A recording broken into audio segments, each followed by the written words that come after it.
Vitamin B, C અને ઈ જેમાંથી ખૂબ મળે છે, કેલ્શિયમ, પોટેશિયમ, ફાઇબર, મેગ્નેશિયમ અને જેમાં એન્ટીઓક્સિડન્ટના ગુણો છે.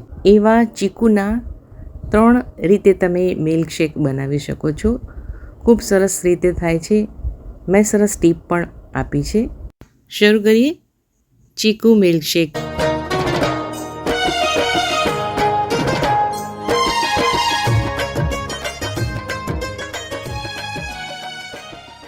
નમસ્તે મિત્રો, કેમ છો? માયાદીપક 22 યુટ્યુબ ચેનલમાં આપ સૌનું સ્વાગત છે. નવી રેસીપી અને સંગીતના વિડીયો માટે મારી ચેનલ સબસ્ક્રાઈબ કરો, લાઈક કરો, શેર કરો, કોમેન્ટ કરો. બાજુમાં રહેલા બેલ આઇકોનને દબાવો અને મારા વિડીયો સૌથી પહેલાં મેળવો.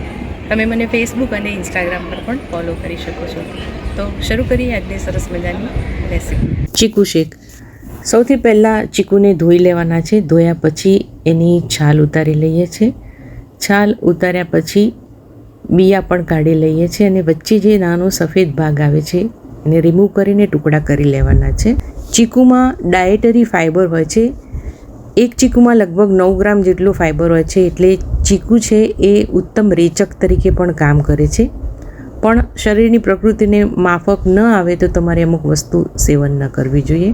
એટલે કહેવાય છે કે આ ફળ પાચન માટે ખૂબ ફાયદાકારક છે. આવી રીતે કટકા કરી લઈએ છીએ. હવે યાદ રાખવાનું છે કે જ્યારે પણ ચીકુ શેક બનાવો તો ઠંડુ દૂધ લેવાનું છે. આ ગરમ કરી અને ફ્રીજમાં ઠંડુ કરેલું દૂધ છે. સીધું ડાયરેક્ટ કોથળીમાંથી નાખશો તો એ આમ પણ તબિયત માટે સારું નથી, શરીર માટે સારું નથી, કારણ કે કાચું દૂધ કહેવાય છે. અને આવી રીતે ઠંડુ દૂધ તમારે ઉમેરવાનું છે. હું હંમેશા નાની જારનો ઉપયોગ કરું છું.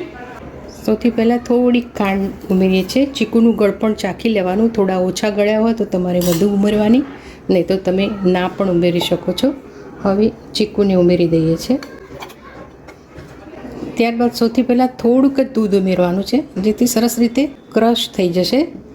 ઘણા કમ્પ્લેન કરતા હોય છે કે જ્યારે પણ ચીકુ શેક કરીએ ત્યારે અંદર ગઠ્ઠા રહેતા હોય છે, તો આવી રીતે કરશો તો નહીં રહે.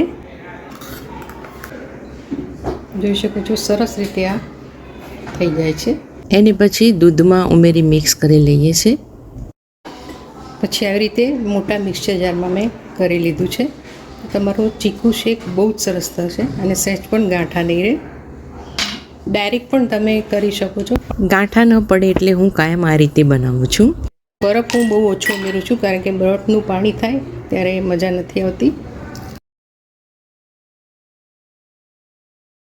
હા, એક સરસ તૈયાર થઈ ગયો છે. માં થોડુંક ચોકલેટ સિરપ ઉમેરું છું.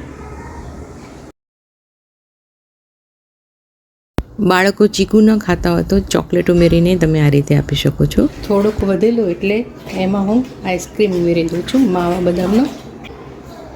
જોઈ શકો છો કે ખૂબ સરસ થાય છે. ચોકલેટની ફ્લેવરનો પણ ચીકુ શેક બનાવી શકો છો. પ્લેન પણ ન ભાવતો હોય તો બનાવી શકો છો અને આઈસ્ક્રીમ ઉમેરીને પણ આપી શકો છો.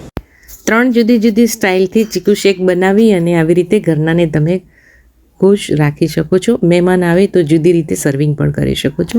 ઘણા લોકો બનાવતા જ હોય છે, પણ જે લોકો શીખતા હોય એને ઘણી વખત આઈડિયા નથી આવતો, એટલે મેં આવી રીતે રેસીપી આપી છે.